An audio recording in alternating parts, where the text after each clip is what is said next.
When you look at another human being, what you see is never what they truly are. You see a mask, a face presented to the world, a surface carefully curated to withstand the gaze of others. This is the persona, the veil each of us wears, not out of deceit, but out of necessity, because no one can walk through the marketplace of life with their naked soul exposed. And yet, beneath the mask, beneath the courteous smiles and polite gestures, there lies something far more essential. If you wish to know a person's true character, you must pierce the surface and recognize the hidden currents that drive their being. And paradoxically, this truth often reveals itself not through complexity, but through the simplest of signs. Pay attention to two things, and the entire edifice of the psyche begins to unfold before you. The first is how a person treats those who are weaker, those who can offer nothing in return. Watch closely how someone interacts with the servant, the child, the beggar, the animal, for here the mask slips and the shadow creeps through the cracks. One may bow before kings, speak eloquently in salons, impress crowds with brilliance, but it is in the moment of power asymmetry that the true soul is laid bare. Does the individual extend dignity where none is required, or do they reveal cruelty hidden behind civility? The shadow always emerges when the ego believes it is safe from judgment, when no reward is at stake. This is why dreams, too, so often show us images of small creatures, mice, snakes, wounded birds, because the unconscious knows the truth of our attitude toward weakness. It whispers, "See how you treat the fragile, for in them you meet yourself." The second is how a person responds to failure, to adversity, to the collapse of their plans. It is easy to radiate warmth when fortune smiles, when the sun of circumstance pours its light upon our lives. But when the storm descends, when loss strips away comfort and recognition, the true metal of the soul resounds in suffering. The masks become too heavy to hold, and what remains is the raw fiber of the self. Does the person collapse into bitterness, blaming others, clinging desperately to old illusions? Or do they descend into the depths and wrestle honestly with the darkness, allowing new meaning to be born? Character is forged not in victory, but in the crucible of defeat. This is why the old myths tell of heroes descending into the underworld, because only there, in the shadows of despair, does one meet the truth of one's own being. To see character, then you must watch in silence, not when the eyes of the world are upon them, but when they believe themselves unseen, not when they succeed, but when they stumble. These two thresholds, power over the weak and the confrontation with failure, are the gateways through which the archetypes emerge.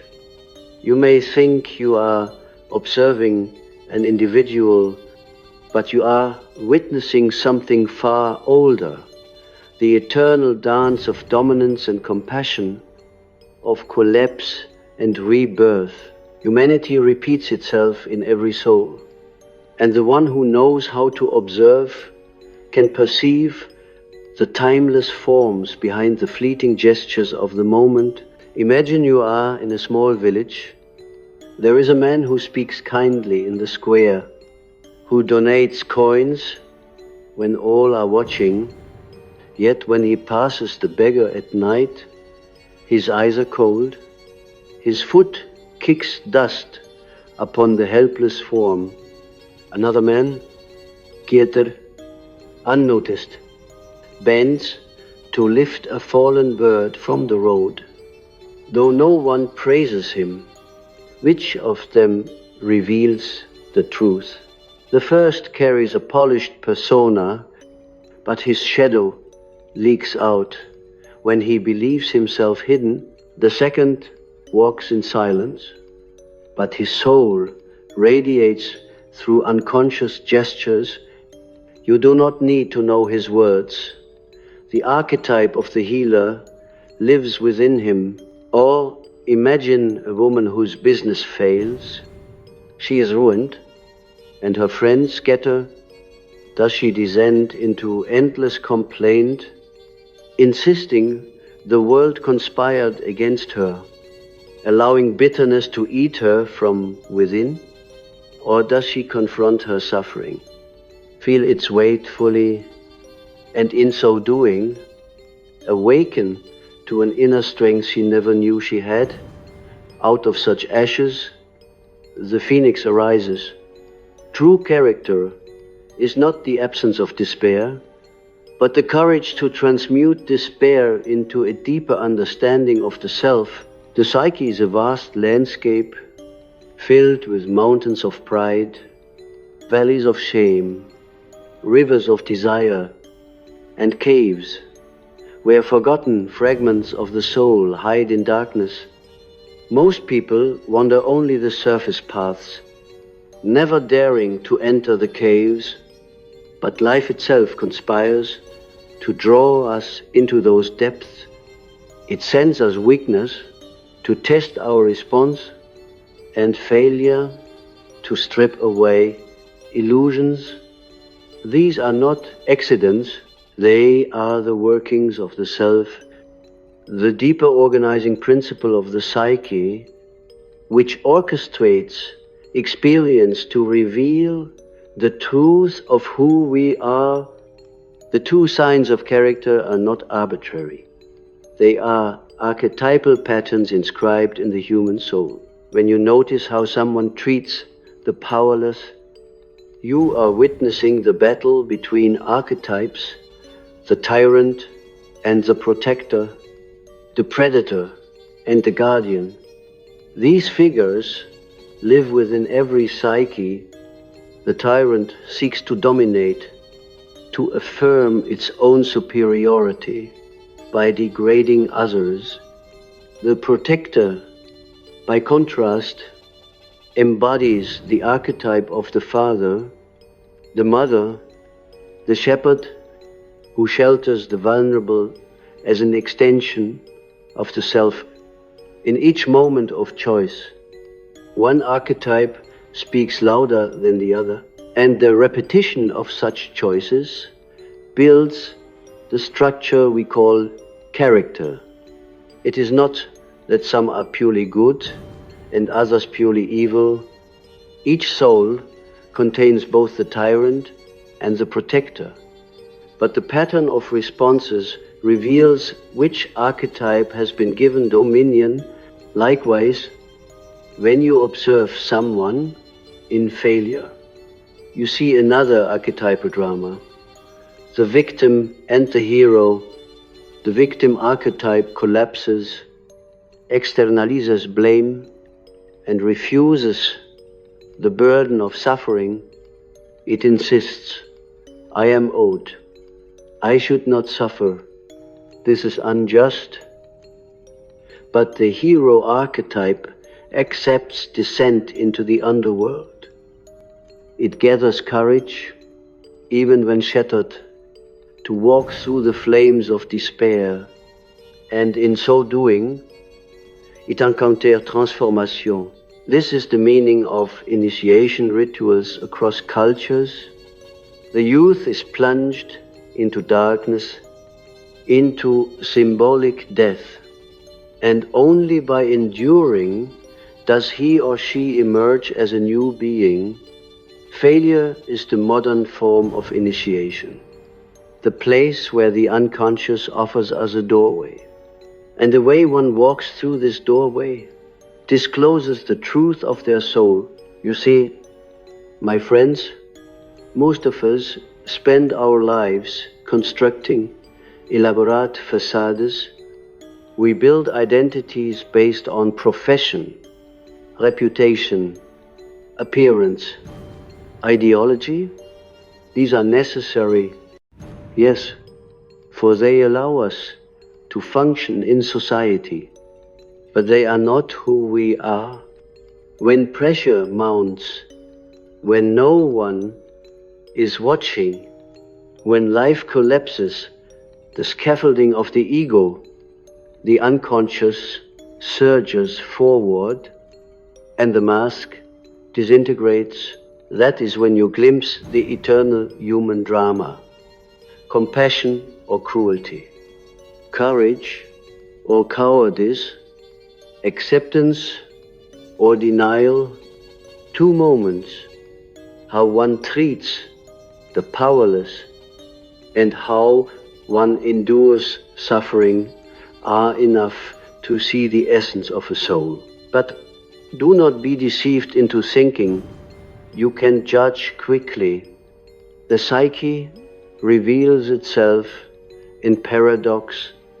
One may act kindly in one situation and cruelly in another, not out of hypocrisy, but because the unconscious is vast and contradictory. The true art of discernment requires patience. You must watch the patterns over time, the recurring archetypes that emerge again and again, for it is not the isolated act that defines character, but the constellation of choices repeated under different masks. Just as in dreams, a single symbol can shift its meaning depending on context. So too in life, a single gesture may not suffice, but if you learn to see the archetypal drama in these two arenas, you will see more than the surface ever shows. Now, why is this so? Why do these two signs hold such weight? It is because they strike at the very core of the ego's illusions. Power over the weak tempts us to forget our own fragility. It invites inflation, the illusion that we are gods above others. To act with cruelty here is to expose the ego's hunger for domination. To act with compassion is to remember our shared humanity, to recognize the self mirrored even in the smallest being. Likewise, failure dissolves the ego's fantasy of control. It shows us that our plans, our masks, our reputations are fragile. To respond with bitterness is to cling desperately to the illusion. To respond with courage is to accept death and rebirth, to align with the deeper movement of the soul. These two thresholds strip away illusion, and what remains is the truth. Think of a dream. A man dreams he is walking through a great banquet hall, filled with laughter, with lights, with admiration, but suddenly he hears a cry from beneath the table. A small child lies there, hungry, ignored. He looks around, no one else notices. If in the dream he bends to feed the child, he awakens with a sense of wholeness. If he turns away, the dream leaves him with dread.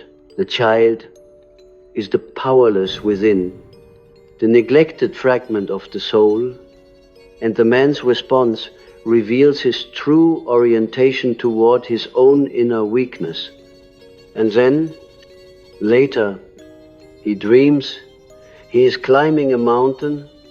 He slips, falls, breaks his leg, all his companions abandon him.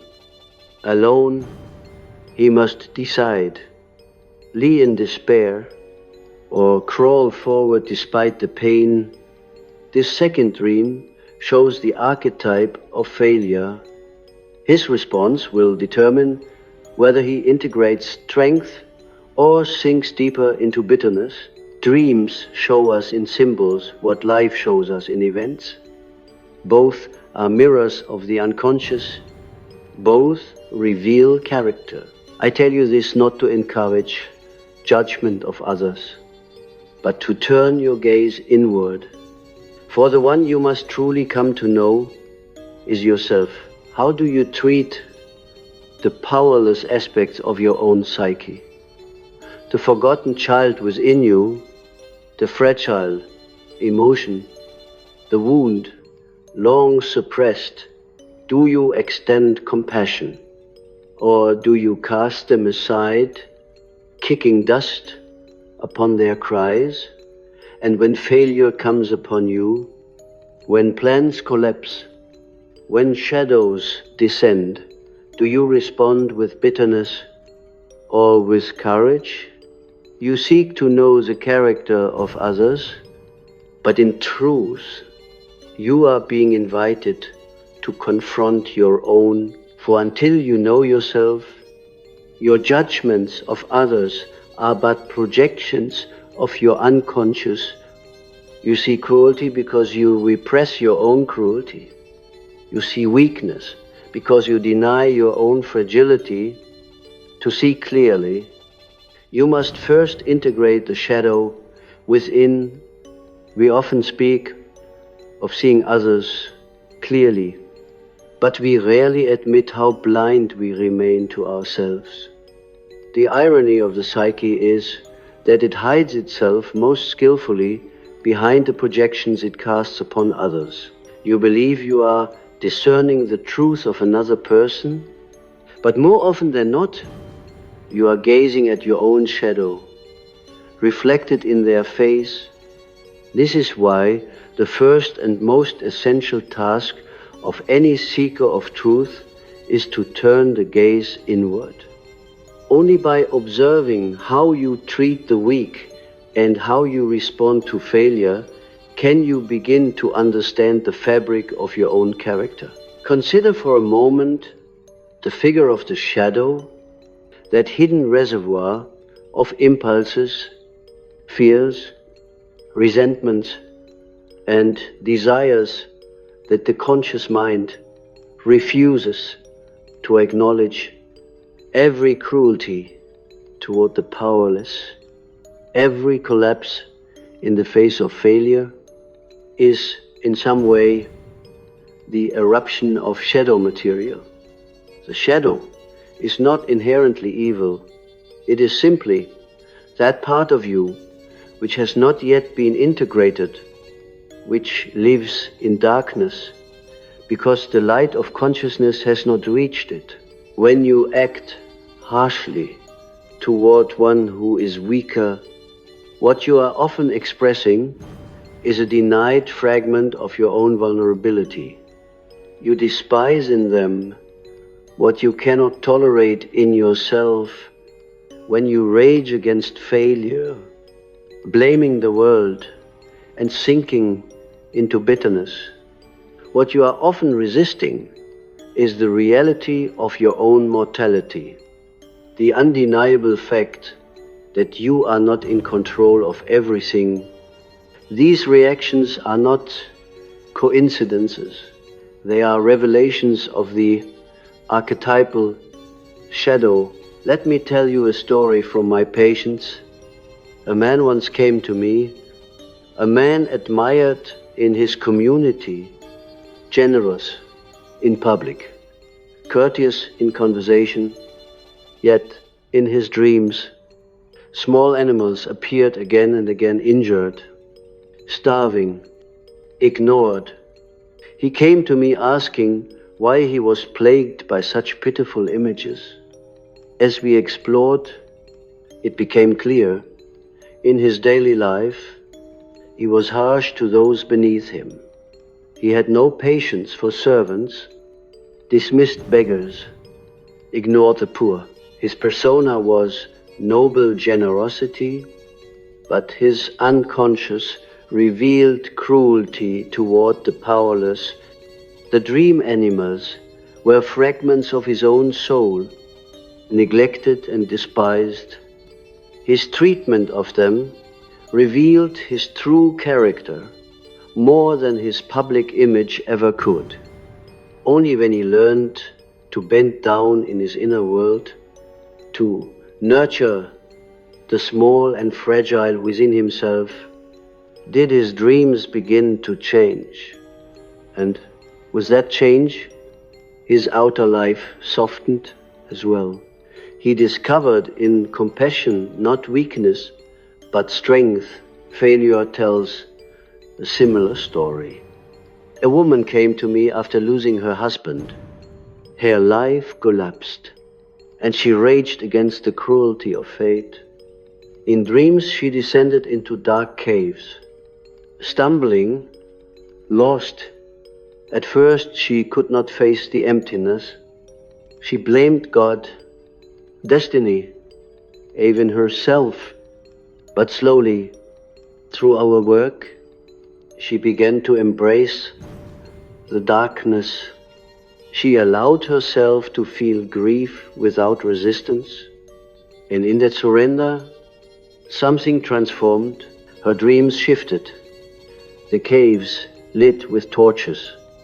The path revealed a stream of water, a symbol of new life.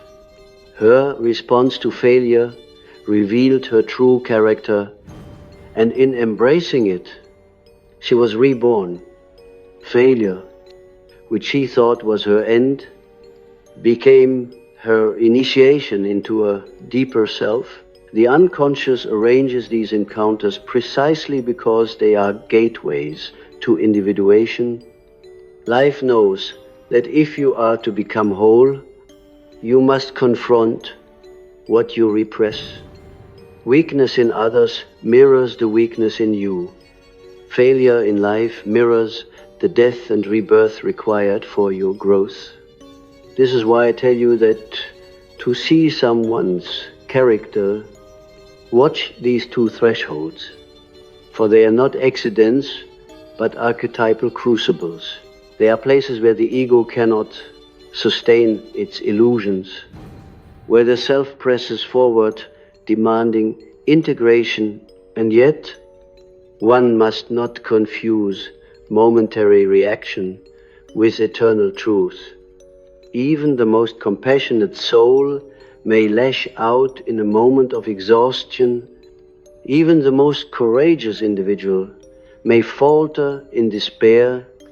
Character is not revealed in a single instant, but in the rhythm of a life. Just as in alchemy, the transformation of lead into gold requires repeated heating, dissolving, coagulating. So too does the psyche reveal itself over time. Through repeated confrontations with weakness and failure. The pattern is what matters, not the isolated act. For patterns are the language of the unconscious, the symbols that whisper through dreams and behaviors alike. Do you see then how dangerous it is to judge another too quickly? You may think you see cruelty, but perhaps you are glimpsing only the shadow they have not yet faced. You may think you see cowardice, but perhaps you are witnessing the first tremor before courage arises.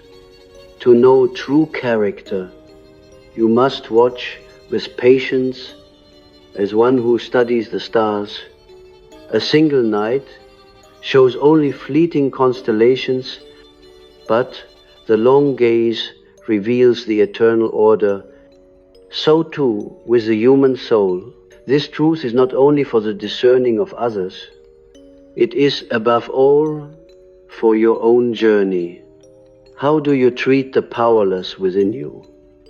The wounded child, the forgotten dream, the repressed longing. These are the weak ones in your own psyche. Do you cast them aside with scorn? Or do you bend down and listen? And when you fail, when life collapses your illusions, do you curse the heavens? Or do you embrace the descent as initiation? You cannot see yourself clearly unless you observe these two thresholds within, for here the mask falls, and what remains is not the persona, but the essence. I say to you, failure is a sacred experience. In it lies the seed of transformation. The ancient myths of death and resurrection are not mere stories. They are reflections of this archetypal process. Osiris dismembered, Dionysus torn apart. Christ crucified, each shows us the eternal pattern of collapse and rebirth. When your plans fall apart, when your ego lies shattered, you are entering this mythic drama. How you respond determines whether you remain fragmented or whether you are resurrected into deeper wholeness. This is the mystery hidden in the very fabric of existence, that destruction is the prelude to renewal. Likewise, the powerless are sacred mirrors.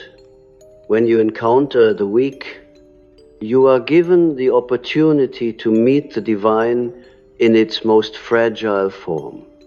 Every child, every beggar, every animal is a symbol of the self, reminding you that wholeness includes the small and vulnerable. To act with cruelty here is to deny a part of yourself. To act with compassion is to acknowledge that the self is larger than the ego, that the divine spark lives even in what seems insignificant. This is why so many spiritual traditions teach that kindness to the least among us is kindness to God. The archetypal truth is that in serving the powerless, you serve your own soul. I warn you, however, not to confuse sentimentality with genuine compassion. The ego can mimic kindness for the sake of recognition, just as it can mimic courage for the sake of pride. True compassion arises when no one is watching, when no praise is given, when the act costs you something of yourself.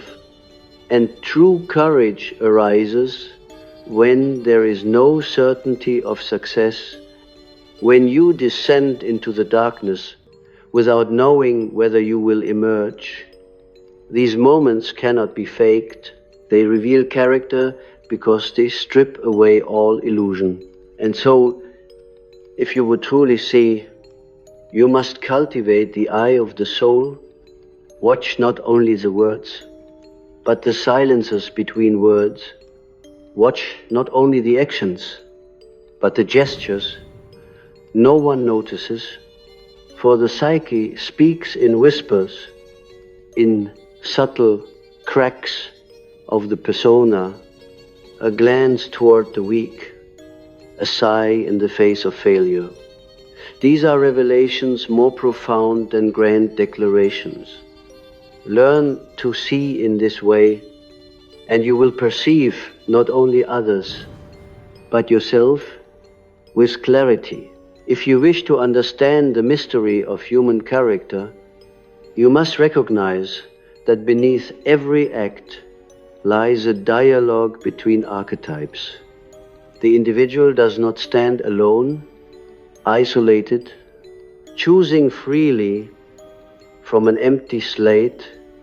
No, within each psyche live the primordial patterns, the ancient forces that have animated humanity since the dawn of time. And when you watch how someone treats the powerless, or how they endure failure, you are seeing which archetypes have claimed dominion in their inner court. For each soul is a kingdom, and the archetypes are its rulers, often in conflict, often in alliance, shaping the destiny of the one who carries them. Let us turn to the powerless.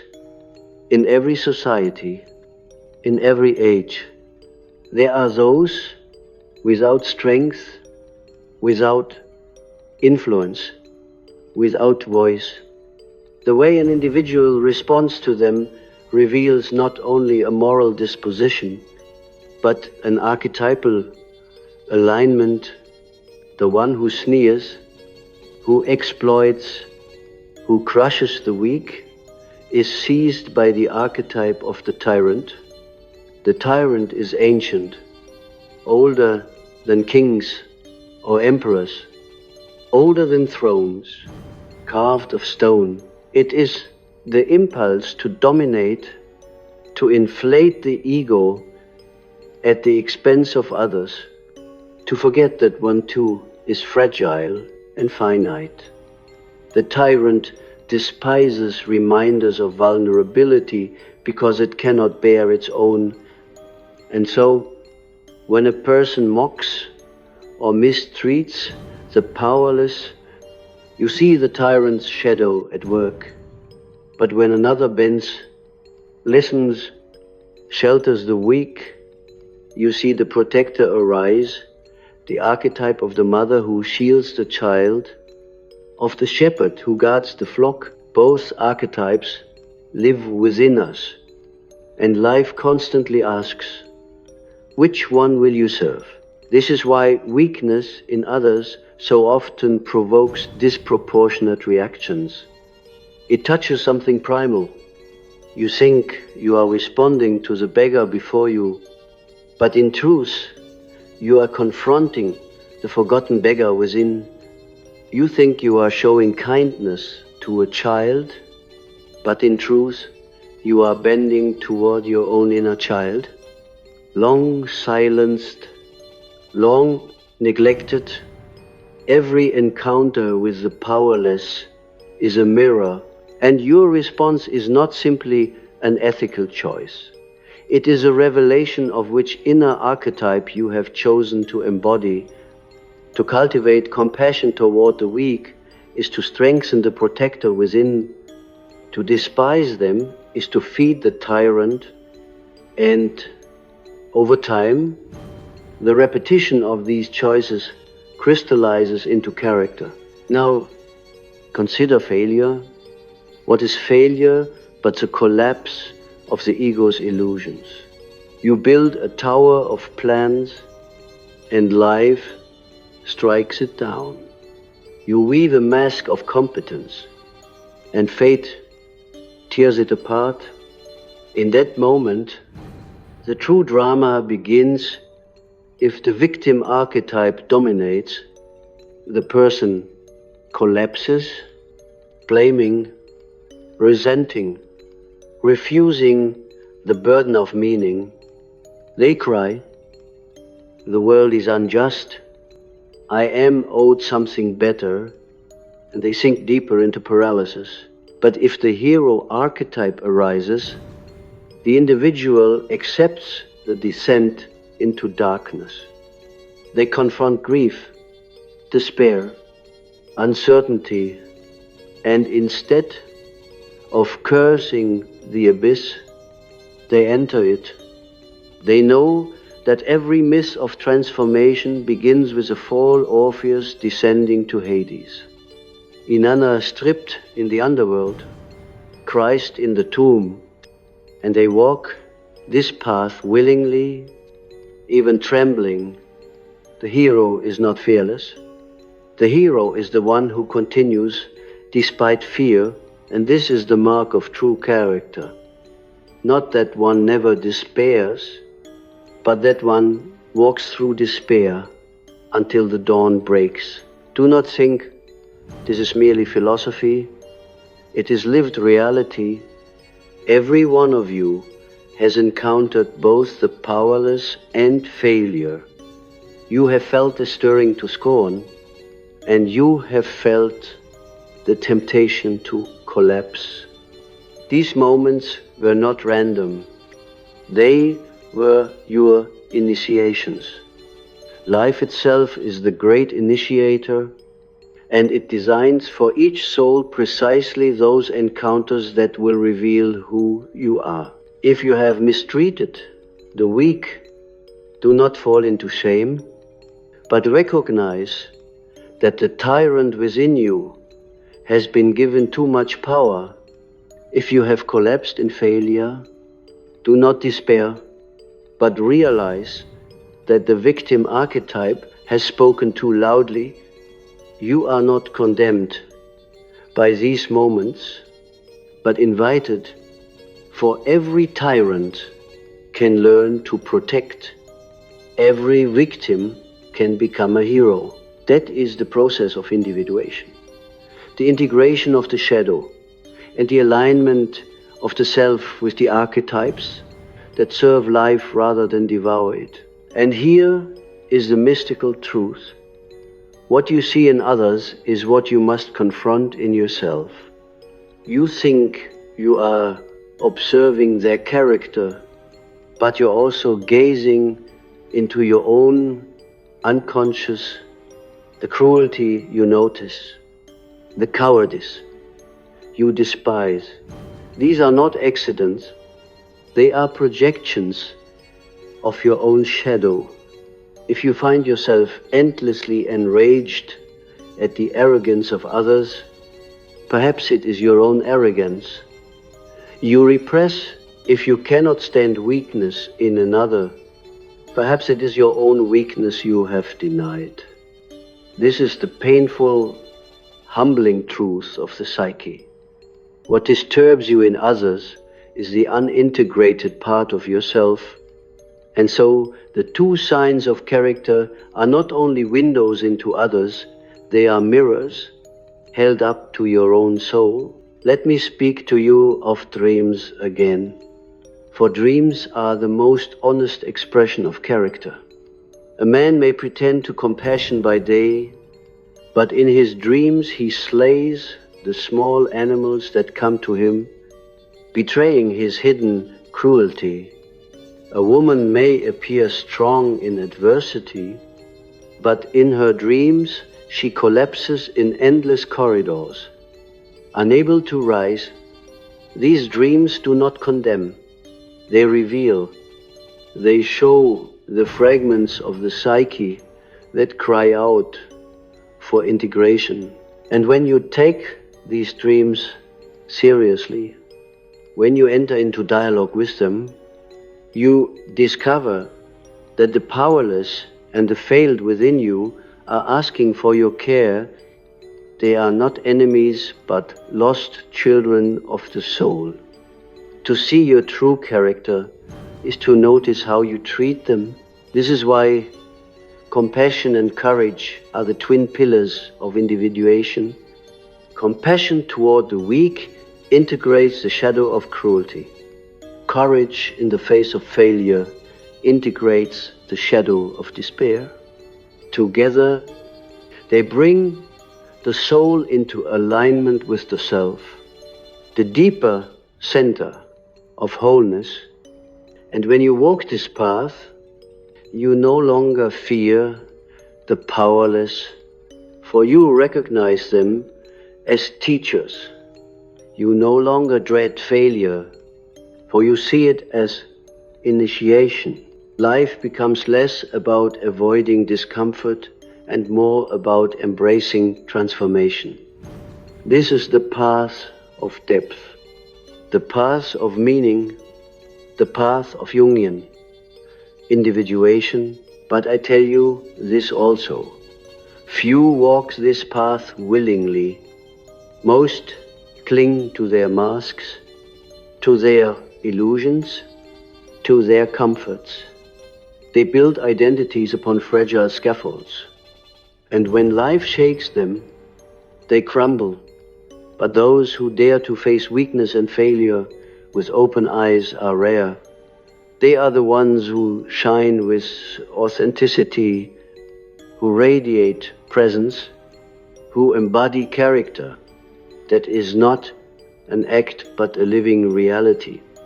And when you meet such a person, you feel it instantly.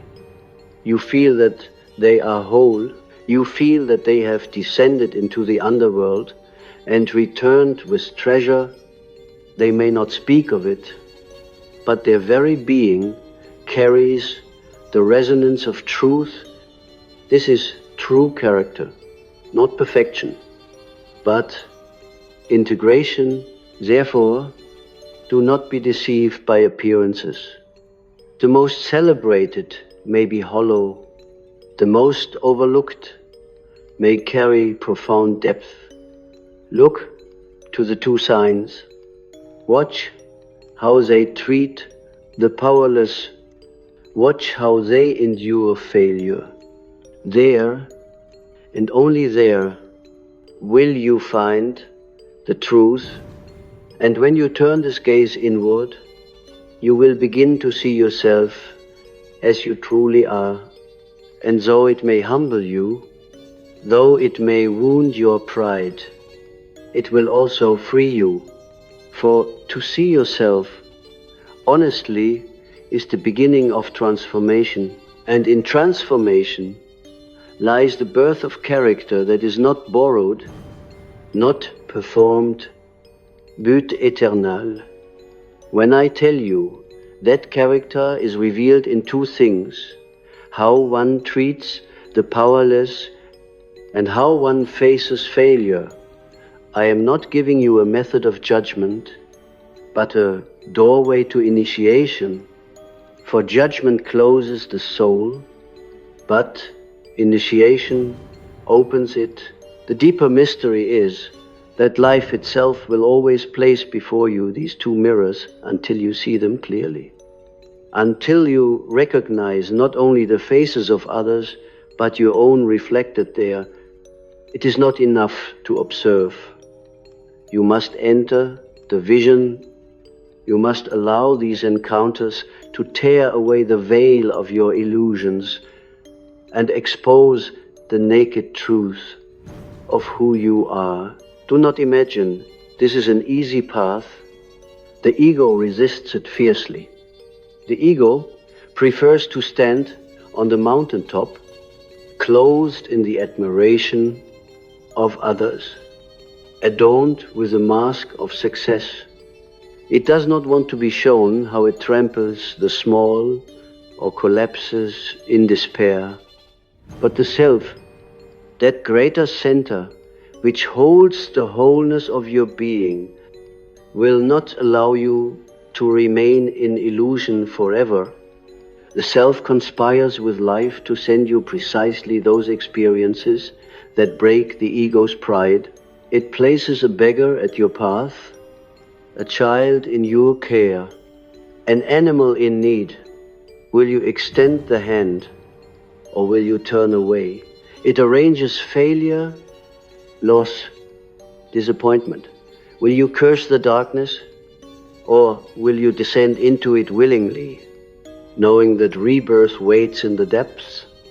In this way, the self is always guiding you toward individuation, always pressing you to embody true character. And what is true character? It is not moral perfection, not the absence of shadow, not the rigid performance of virtue. True character is integration. It is a recognition that you are both tyrant and protector, both victim and hero, and a conscious choice to align with that which serves life rather than destroys it. To have character is to be whole, to stand in the tension of opposites, to embrace the paradox that you are both fragile and strong, both light and dark, both finite and eternal. Only such wholeness carries the weight of authenticity. Anything less is performance. A mask worn for the crowd. The ancients knew this truth, which is why their myths always speak of descent. No hero was crowned without first being humbled.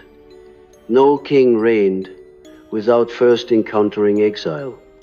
No prophet spoke without first being struck down. To walk the path of the soul is to accept failure as teacher and weakness as guide. For in these experiences lies the gold of transformation, the treasure hidden in the dragon's cave. That is why alchemists said, in sterculinis invenitur, in filth it will be found. In the place you despise, in the thing you avoid, in the powerless and the failed, there lies the key to your wholeness. Let us return once more to the mirror of others. You will find that what irritates you most in others is precisely what you need to confront within yourself. You cannot bear the cruelty of another because you have not yet reconciled your own capacity for cruelty. You despise the cowardice of another because you have not yet embraced the frightened child within you. Life orchestrates these mirrors so that you cannot escape yourself. Every encounter is a revelation. If you have eyes to see, you will recognize that the two signs of character are always pointing back to your own soul, inviting you into deeper integration. And what of destiny? Does not the unfolding of character shape the very fabric of one's fate? I tell you, it does, for the way you treat the powerless determines the quality of your relationships, the atmosphere of your community, the tone of your entire existence. A tyrann may rise quickly, but he dies alone, devoured by his own shadow. A protector may walk quietly, but he leaves behind a legacy of trust and love that endures beyond his lifetime. Likewise, your response to failure sets the trajectory of your becoming. If you collapse, you remain small, trapped in bitterness. If you rise through despair, you awaken new depths of strength, and your life takes on the resonance of myth. Your destiny is not written in the stars alone. It is written in how you stand when the stars vanish from the night sky. So, when you ask how to see someone's true character, remember that you are asking how to see the soul unveiled. Do not look to titles, to wealth, to eloquence. Do not be fooled by charm or brilliance. Look only to these two places. Watch how they treat the powerless. Watch how they face failure. There you will see the eternal truth. And if you have courage, turn that gaze upon yourself. Ask, how do I treat the weak within and without? How do I face the darkness when it descends upon me? Your answers will not only reveal your character, but will shape the very course of your life. And I say to you, embrace the powerless, for they are your teachers. Embrace failure, for it is your initiation. Let compassion be your guide, and let courage be your companion. For in these two virtues lies the wholeness of the human soul. And when you walk this path, when you integrate shadow and light, you will discover that you are not merely an individual, but a vessel of the self, a bearer of meaning, a participant in the eternal dance of the archetypes. This is character, not performance, not mask, but the living embodiment of the soul's truth. Now I leave you with this vision. Imagine a great hall where every soul is gathered. Some stand tall with masks gleaming, others shrink in fear. But there are a few whose faces are uncovered, whose eyes shine with authenticity. They have walked through failure, they have bent to the powerless, and they carry within them the quiet authority of wholeness. When you encounter such a soul, you recognize it instantly, for your own soul resonates with its truth. That is the destiny awaiting you, if you dare to walk the path. For to see true character is not only to recognize it in others, it is to awaken it in yourself